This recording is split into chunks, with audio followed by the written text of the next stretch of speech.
Alright, this is a regular 3381 lock like we use. Now bear in mind, this is not something I've ever really done before. So I lock it.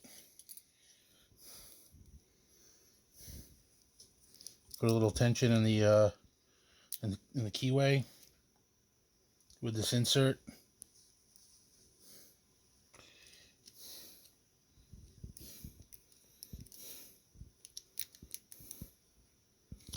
Now I'm trying to set the pins, and again, I've never done this before in my life. It's like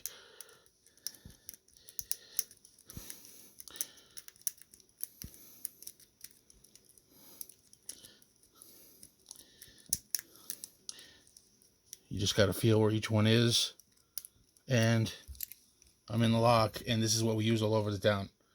It's pretty sad.